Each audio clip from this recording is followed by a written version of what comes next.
Welcome everyone to yet another episode of the Coco AI podcast.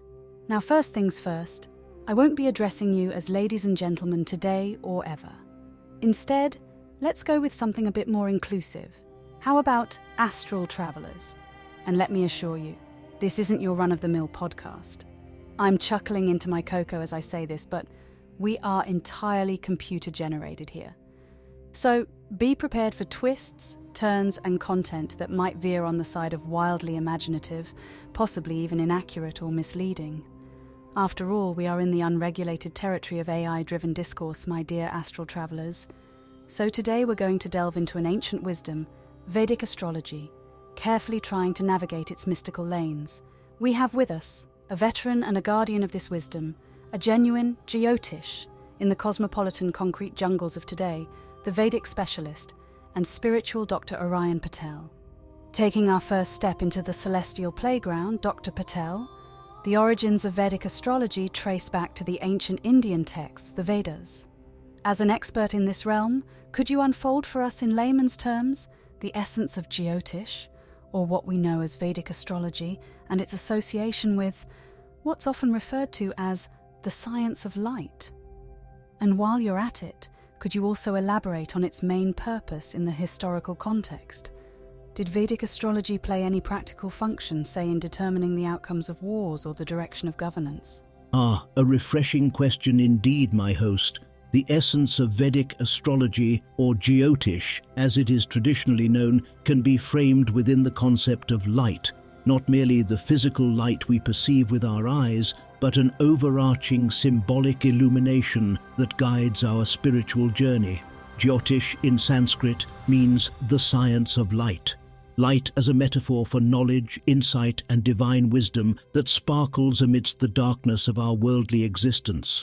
The planets, stars, and cosmic bodies, they don't just emit physical light, they cast an invisible spiritual light onto our existence, shaping our destiny, character, and life choices. Now, the exact origin of Vedic astrology blends into the ancient history of the Indian subcontinent. It's shrouded in mystery as deep as the cosmic abyss itself. What we know is that it ties back to the Vedas, the oldest written texts of the Indian civilization, and it's considered as an Upaveda or secondary Veda attached to the Atharva Veda. The sages who wrote these texts, they saw human life not merely as a physical journey, but as a spiritual odyssey spanning multiple lifetimes. Hence, Vedic astrology was conceived as a sophisticated spiritual tool to guide individuals through their karmic path, to help them understand their past, navigate the present, and predict their future trajectory. As for your question regarding its historical functionality, Vedic astrology was indeed considered a prominent tool, aiding key decisions in ancient societies, from crowning kings to planning wars to predicting the success of agricultural efforts. The movements and alignments of celestial bodies offered cues that were interpreted as divine messages. Royal astrologers would cast horoscopes and analyze planetary positions to determine the most auspicious timings for significant events. They would even go as far as predicting the outcomes of battles. This connection between cosmos and human endeavors structured societal rhythms, but it was never deterministic, as the core philosophy acknowledges the free will and individual agency in shaping one's destiny.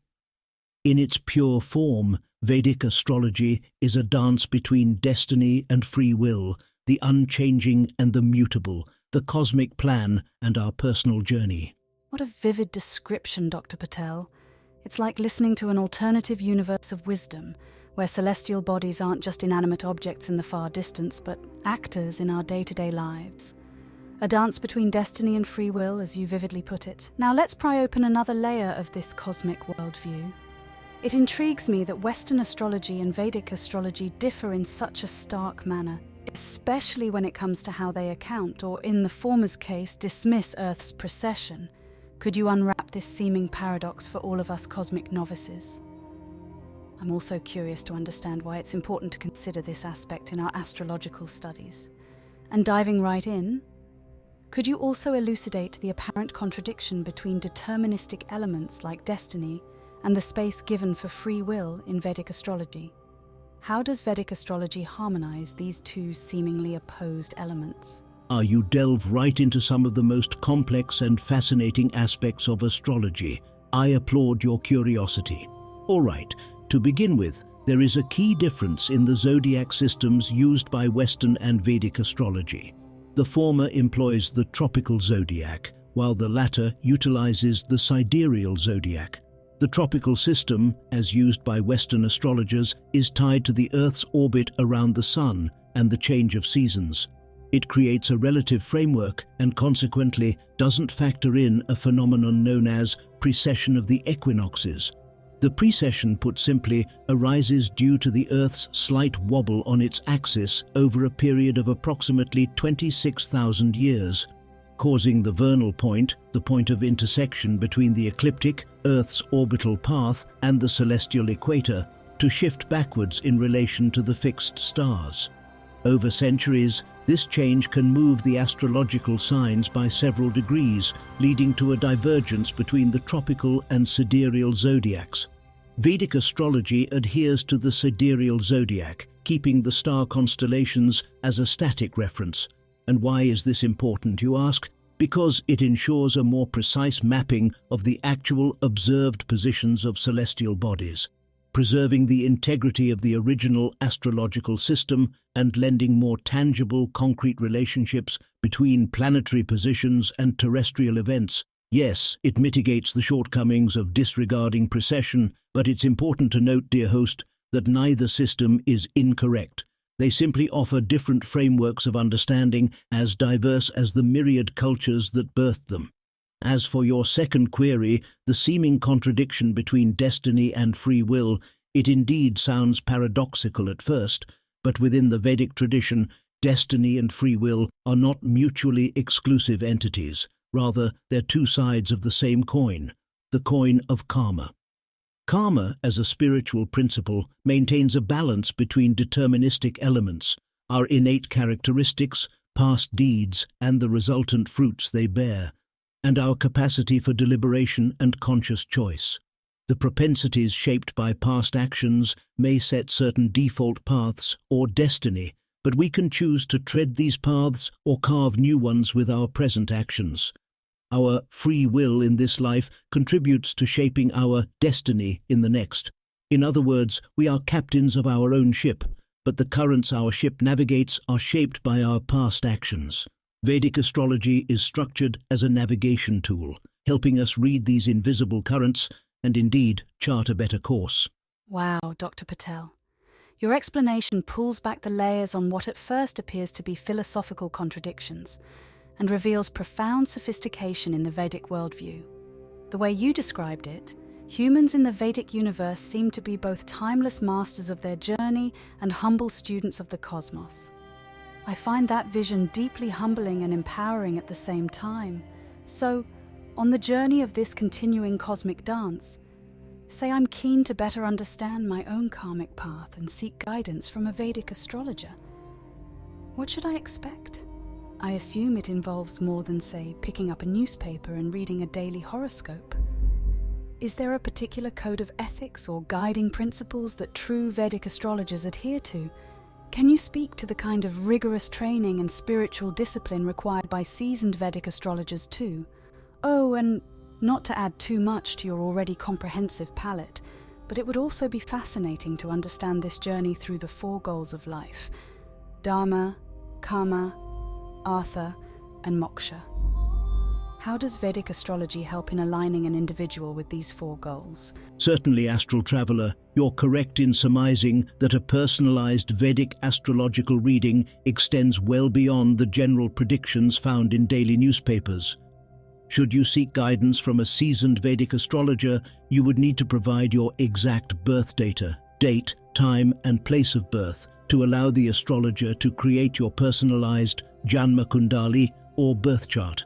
This precise chart maps the positions of various celestial bodies at your exact moment of birth and thus serves as a cosmic blueprint of your karmic journey. Expect a detailed analysis outlining your innate qualities, likely challenges, and key karmic themes spanning numerous life areas from career success to relationships to spiritual growth. Vedic astrology is not about predicting finite events, but more about understanding life patterns and cycles and lending guidance towards wiser decisions and healthier tendencies. As far as the ethics governing Vedic astrology, practitioners are expected to uphold a strict moral code. Firstly, humility and empathy are paramount in dealing with clients' intimate life details. Secondly, practitioners are expected to continuously educate themselves, mindful of the vastness of their field. Finally, they should not exploit clients' vulnerabilities or breed fear. Rather, they must serve as compassionate guides, helping clients navigate their life. Training to become a Vedic astrologer is indeed rigorous, requiring years of dedicated study and mentorship under experienced teachers. It involves plunging into a deep well of ancient texts like Brihat Parasara, Horasastra, and grasping concepts such as the intricate planetary yogas, nakshatras, dasha systems. As for your final question, the four purusharthas, or goals of human life, dharma, duty, artha, wealth, karma, desire, and moksha, liberation, all find their resonance in Vedic astrology. Each of the 12 houses in a birth chart correlates to aspects of these goals, guiding individuals on how they can best align themselves with these objectives. For instance, houses 1, 5, and 9 are considered dharma houses, influencing one's life purpose and spiritual growth, while houses 2, 6, and 10 are artha houses, dictating one's financial and material life. The karma and moksha houses similarly inform an individual about their emotional fulfillment and spiritual liberation respectively. Thus, Vedic astrology becomes a playbook which guides individuals to balance and fulfill these four primary objectives of life. Oh, Dr. Patel, you've beautifully painted the world of Vedic astrology into our canvas of understanding today. There's such a mix of science, wisdom, tradition, and even art in the way these celestial bodies and their movements are interwoven into our earthly existence. Your explanation of the rigors of becoming a true Vedic astrologer, as well as the profound connection between astrological understanding and the alignment of our life goals, dharma, artha, karma, and moksha, has certainly incited a deeper respect for this ancient knowledge. I want to thank you, Dr. Patel, for accompanying us on this cosmic journey and lighting our way through the labyrinth of Vedic astrology. It's evident that this vast wisdom is far more than a set of daily predictions in a tabloid, but indeed a deeply nuanced map helping us navigate the ocean of life. Before we wrap up, any final insights or sage advice you might like to share with our beloved astral travelers? I am deeply humbled by your kind words, dear host. I am glad to have been a part of this exploration into the corridors of Vedic wisdom. As we draw to a close, I would like to leave our astral travelers with a thought, a seed, if you may. It's important to remember that astrology, Vedic or otherwise, is a tool, a guide to navigating the complexities of existence. It's not designed to absolve us of the responsibilities and challenges that life presents, nor is it written in stone. It's a celestial mirror, reminding us of our innate strengths, mapping potential pitfalls, and hinting at the opportunities that lie ahead. While it's intriguing to peer into this cosmic mirror, it's paramount that we do not lose sight of the fact that it's our actions, our choices, that ultimately construct our fate. Let's use the cosmic wisdom as a compass, not a crutch, and in doing so, may we discover not just our place in the cosmos, but partake in shaping it. Thank you once again for venturing into the heart of Jyotish with me. May your journeys, both on Earth and the astral plane, be filled with light, clarity, and purpose. And to each one of you, fellow travelers, your story is being written in the stars even as we speak. May you find the courage to read it, the wisdom to understand it, and the strength to live it.